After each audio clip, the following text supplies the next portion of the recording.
Aujourd'hui, on va parler de Marseille, cette ville calme et paisible, où il y a Sabrina Agresti-Roubache, ex-ministre macroniste que personne connaît, mais visiblement elle était ministre, donc probablement ministre des choux de Bruxelles et puis des potagers, d'accord? Et elle comprend pas le vote massif pour l'extrême droite à Marseille. Pourquoi les gens votent à droite à Marseille? Tu peux expliquer le vote LFI-NFP, mais pas le vote RN. Et pourtant, je connais ma ville. Donc c'est-à-dire que tu peux expliquer que tu votes pour des antisémites qui se moquent de la mort des gens, qui soutiennent des terroristes, etc. Mais voter pour un parti qui prône la sécurité? Quoi? Non, oui, une Marseillaise dans les GG, donc on va parler de beaucoup de choses. Alors, est-ce que c'est une Marseillaise? Alors, c'est une Marseillaise nouvellement et fraîchement parisienne. C'est pas trop dur? Non, parce que au regard de la colère que j'ai contre Marseille, non.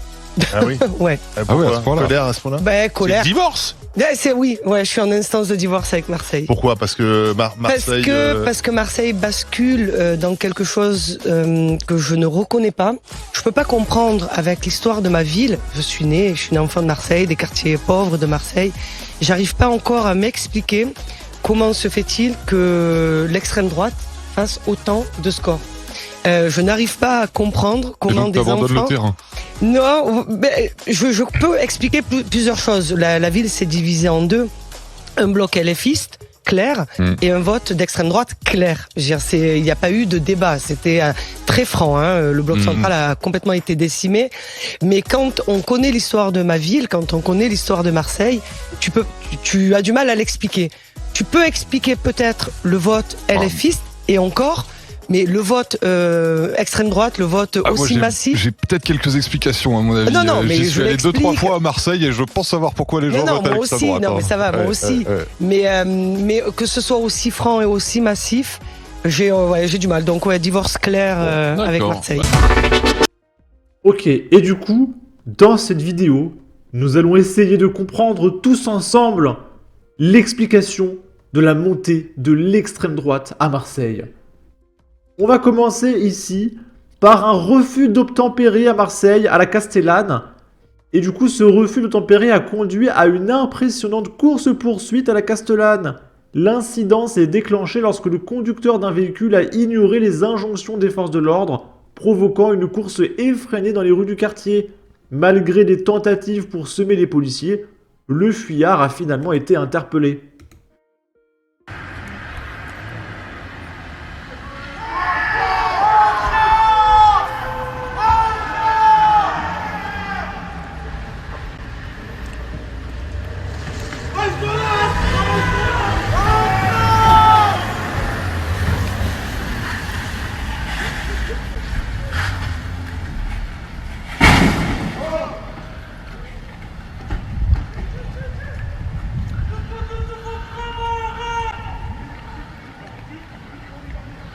Ok, bah tout va bien Marseille.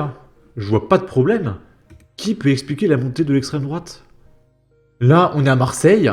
La ville figure parmi les villes européennes les plus sales et moins sûres du continent, occupant la 3e place du classement. Cette réputation est alimentée par des problèmes de gestion des déchets et une perception de l'insécurité dans certains quartiers. Si vous importez le tiers-monde, vous devenez le tiers-monde.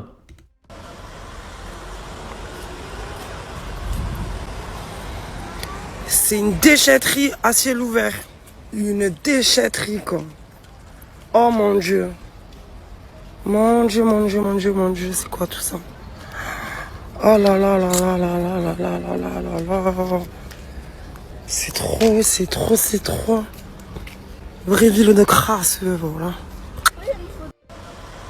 Moi, je trouve ça génial. C'est un marché gratuit à ciel ouvert.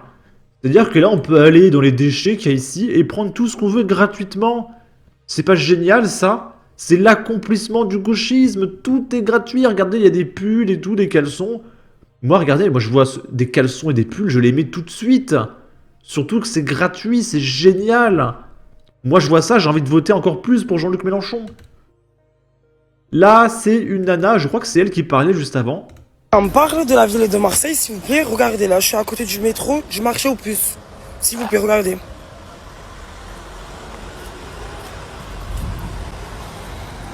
C'est une déchetterie à ciel ouvert. Une déchetterie. Ouais, c'est la même vidéo. Ok.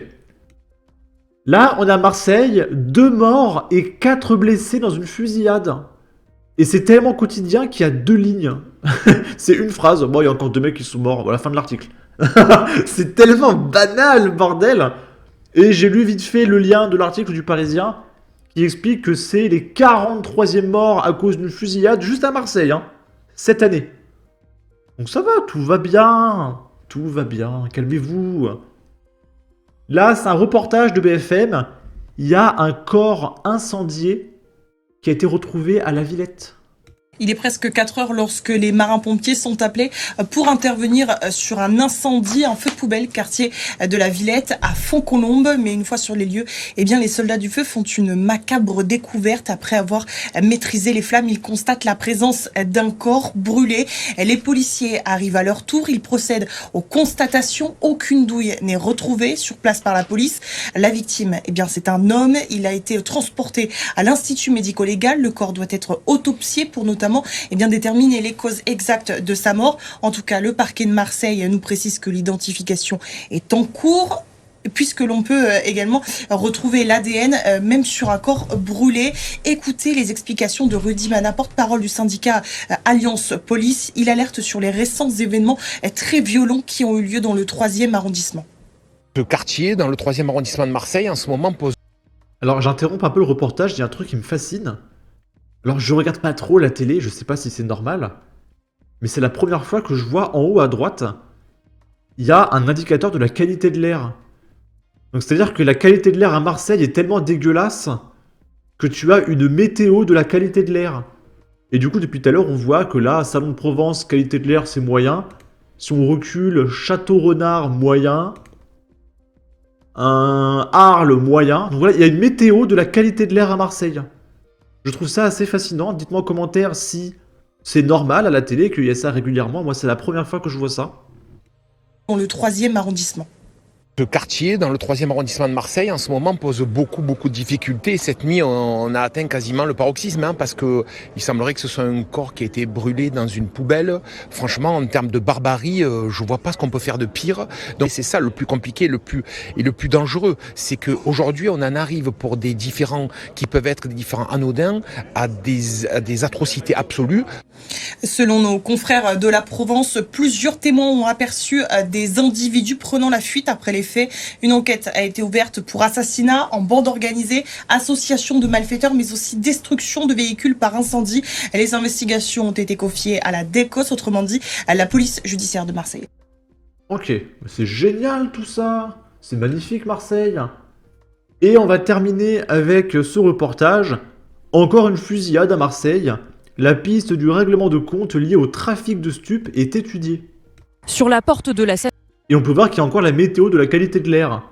Donc je sais pas si c'est spécifique à BFM Provence. Sur la porte de la scène de crime, les scellés avec la mention meurtre en bande organisée.